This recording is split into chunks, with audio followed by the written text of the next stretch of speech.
يا مساء الورد والفل والياسمين، ازيكم عاملين ايه؟ وحشتوني جدا جدا. النهارده جايبالكم فنانه كوميديه خطيره، بكيزه هانم الدرامالي شيرين. الفنانه الكبيره الكوميديه سهير البابلي. تعالوا نتعرف عليها ونشوف قصه حياتها. اتولدت سهير حلمي إبراهيم البابلي في 14 فبراير 1937 في مركز فرسكور بمحافظة دمياط، لكن نشأتها الأساسية من مدينة المنصور. مش بقول لكم المدينة دي بلد العظماء. ووالدها كان مدرس رياضة، وبعد كده بقى ناظر مدرسة الثانوية العسكرية للبنين. أما والدتها بقى فكانت ربة منزل ما بتشتغلش. من وهي صغيرة كانت بتقلد معظم الممثلين اللي بتشوفهم، ووالدها كان عارف وبيتنبأ ليها بمستقبل عظيم، ودايما يقول لها انت هتبقي فنانة مشهورة. وعشان تحقق موهبتها التحقت بالمعهد العالي للفنون المسرحية، ومش كده وبس، التحقت كمان معاه بمعهد الموسيقى اللي في نفس الوقت هما الاتنين كانت بتدرسهم. باباها كان مشجعها جدا، لكن والدتها كانت رافضة ده تماما.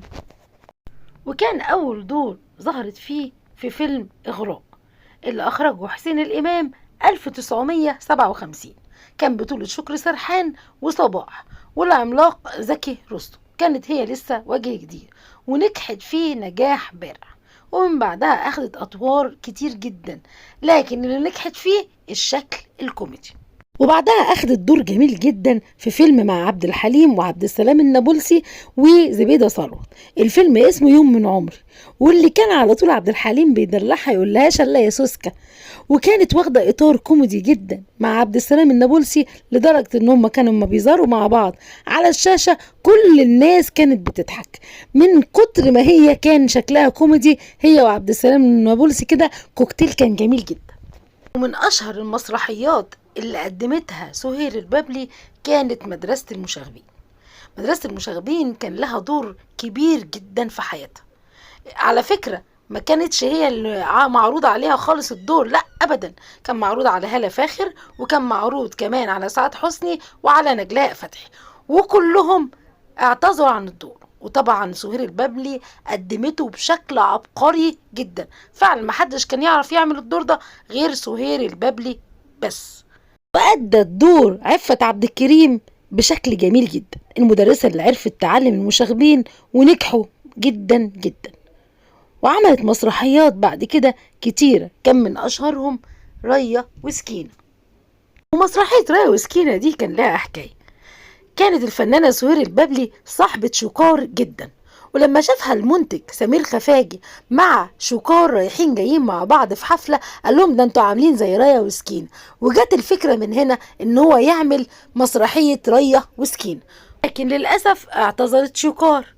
وكمان سهير البابلي قالت له ده انا مش فاضيه، ده انا ورايا مواعيد كتير، لكن لك للحظ اعتذرت عن كل الادوار اللي كانت عندها، وجت عشان تقدم دورها في مسرحيه ريا وسكينه، وعملت دور سكينه. والفنانه شاديه قامت بدور بطوله ريا رغم انها كانت هتعتذر، لكن حسين كمال اقنعها انها هتعمل دور عمرها، وفعلا أدت شادية أحسن أدوار في حياتها، وكان فعلا دور عمرها كله هي وسهير البابلي، مسرحية ريا وسكين.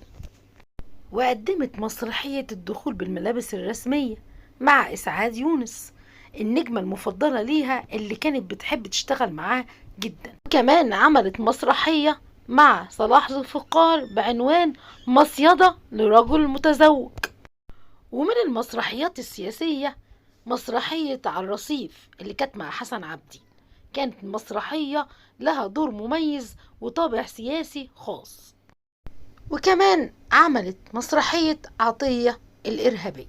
بصراحة مسرحياتها كلها كانت ناجحة وجميلة جدا. ومن أجمل المسلسلات اللي اشتغلت فيها سهير البابلي كان مسلسل بكيزة وزغلول، اللي حقق صدى ناجح وجامد جدا عند الجمهور، وحبوها لدرجة ان اضطرت سعاد يونس علشان نجاح المسلسل تعمل فيلم، وفعلا كمان الفيلم نجح جدا وحقق ايرادات مهولة.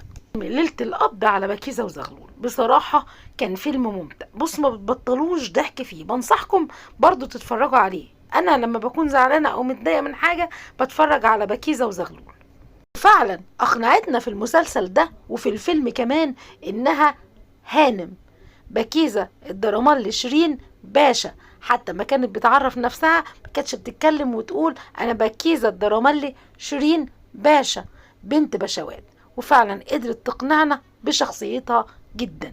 أدتش مسرحيات بس ومسلسلات، لا ده أدت أفلام زي جناب السفير، استقالة عالمة ذرة، أميرة حبي أنا، فجر يوم جديد، المرأة المجهولة، وعد ومكتوب، دقة زار، والسيد قشطة، وأفلام كتيرة جدا جدا كلها ناجحة. وفي عز نجوميتها وشهرتها لكنها أخدت قرار إنها لازم تعتزل، وكان السبب في قرارها ده هو بنتها نيفين. فجأة لقت بنتها نيفين التزمت بالحجاب، ومش بس كده لا بتاخد دروس في الدين، ولقت انها كتير بتسمع حاجات دينية. غارت منها وقالت طب وانا ليه ما اعملش زيها والبس الحجاب وكمان اروح استشير الشيخ الشعراوي. وفعلا لما راحت للشيخ الشعراوي اقنعها انها تتحجب عادي، واذا كانت عايزة تبدأ تمثل برضو تاني او ترجع تمثل بس في حدود ان مفيش اي كلام بذيء او اي شخصية تمثلها يكون فيها اساءة للدين. عن حياة الفنانة الكبيرة سهير البابلي الشخصية، فهي اتجوزت 5 مرات. اول واحد كان من محمود الناقوري، وده اللي انجبت منه بنته الوحيدة نيفين، اتجوزته عن حب وهي عندها 16 سنة. ولكن فجأة لقيته بيخيرها يقول لها يا انا يا الفن. قالت له لا طبعا الفن، ما اتطلقش، وفعلا اتطلقت منه. لكنها قالت انها ما شعرتش بالندم خالص لانها اختارت الفن، لان ده حبها الوحيد. اما الزوج التاني فكانت من الملحن والفنان الكبير منير مراد، اللي غير ديانته من اليهودية الى الاسلامية علشان يتجوزها، لكن برضو ما قعدوش مع بعض فترة كبيرة وانفصلوا. اما الزوج الثالث كان من تاجر المجوهرات اشرف السرجاني، اللي برضو ما قعدوش مع بعض فترة كبيرة واتطلقوا. والجوازة الرابعة كانت من رجل الاعمال محمود غنيم، اللي برضو ما قعدتش كتير واتطلقت.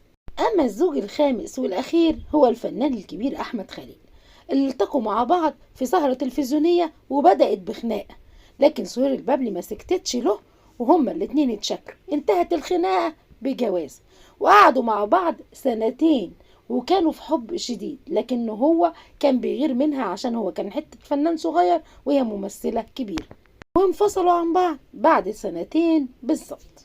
توفت الفنانة الكبيرة سهير البابلي يوم الأحد 21 نوفمبر 2021 في أحد مستشفيات القاهرة عن عمر 84 عاما، ده بسبب إنها دخلت في غيبوبة سكر ودخلت على أثرها العناية المركزة. رحم الله فنانتنا سهير البابلي وأسكنها فسيح جناته. من فضلك أو من فضلك لو وصلت لنهاية الفيديو ما تنسونيش في لايك واشتراك بالقناة. بشكركم شكرا جزيلا لمتابعتكم.